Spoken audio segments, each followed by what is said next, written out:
So ನಮಸ್ಕಾರ. ಇದು 4 ಎಕರೆ 25 ಗುಂಟೆ ಆರ್ ಟಿ ಸಿ. 4 ಎಕರೆ 25 ಗುಂಟೆ ಆರ್ ಟಿ ಸಿ, 2.5 ಎಕರೆ ಕರಾವು. 2.5 ಎಕರೆ ಕರಾವು, 4 ಎಕರೆ 25 ಗುಂಟೆ ಆರ್ ಟಿ ಸಿ. ಇದು ಬೆಂಗಳೂರು 195, ಬೆಂಗಳೂರು 195, ಮೈಸೂರು 80, ಮೈಸೂರು 80, ಚಾಮರಾಜನಗರ 20. ಜಾಗ ಮಾತ್ರ ಫಸ್ಟ್ ಕ್ಲಾಸ್ ಇದೆ. ಎಲ್ಲ ಸುತ್ತ ಜಾಲರಿ ಫೆನ್ಸಿಂಗ್ ಆಗಿದೆ. ಒಂದು ಬೋರ್ ಇದೆ.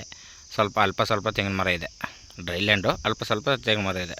ಬೋರ್ ಇದೆ. ಒಂದು ತಾರೋಡ್ ಪೇಸು, ಒಳ್ಳೆ ಸೂರ್ಯನ ಪೇಸು ಮಾತ್ರ. ಸೂರ್ಯನ ಪೇಸು ವಾಸ್ತುಗೂ ಸಖತ್ತಾಗಿದೆ. ಜಾಗ ಫಸ್ಟ್ ಕ್ಲಾಸ್ ಆಗಿದೆ. ಜಾಗ ಮಾತ್ರ ನೋಡಿ. ಇಲ್ಲಿ ಬೆಂಗಳೂರು ಫಾರ್ಮ್ ಹೌಸ್ ಮಾಡಿದ್ದಾರೆ. ಪಕ್ಕದಲ್ಲೇ ಫಾರ್ಮ್ ಹೌಸ್ ಮಾಡ್ಕೊಂಡಿದ್ದಾರೆ ಬೆಂಗಳೂರವರು. ಚೆನ್ನಾಗಿದೆ. ಒಳ್ಳೆ ತಾರೋಡ್ ಫೈಂಟ್ ಮಾತ್ರ. ಫಸ್ಟ್ ಕ್ಲಾಸ್ ಆಗಿದೆ ಜಾಗ ಮಾತ್ರ ನೋಡಿ ಸರ್. ಇಷ್ಟ ಆದರೆ ಕಾಲ್ ಮಾಡಿ, ಶೇರ್ ಮಾಡಿ. Okay sir, thank you.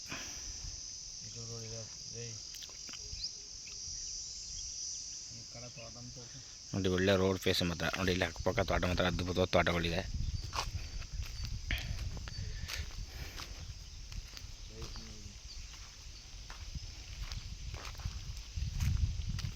ನೋಡಿ ಇದೆಲ್ಲ ಫುಲ್ ತೋಟನೇ ಚೆನ್ನಾಗಿದೆ. ತೋಟನೇ ಮಾತ್ರ. ಇದು ಡ್ರೈಲ್ಯಾಂಡು. ಒಟ್ಟಿಗೆ ನಿಮಗೆ 4 ಎಕರೆ 25 ಗುಂಟೆ ಆರ್ ಟಿ ಸಿ, 2.5 ಎಕರೆ ಖರಾಬು, ಒಂದು ಬೋರು ವಿತ್ ಫೆನ್ಸಿಂಗು. ಪೂರ್ತಿ ಫೆನ್ಸಿಂಗ್ ಆಗಿದೆ, ಜಾಲರಿ ಫೆನ್ಸಿಂಗು. ಸರ್ ಇಷ್ಟ ಆದರೆ ಕಾಲ್ ಮಾಡಿ, ಶೇರ್ ಮಾಡಿ. Okay sir, thank you.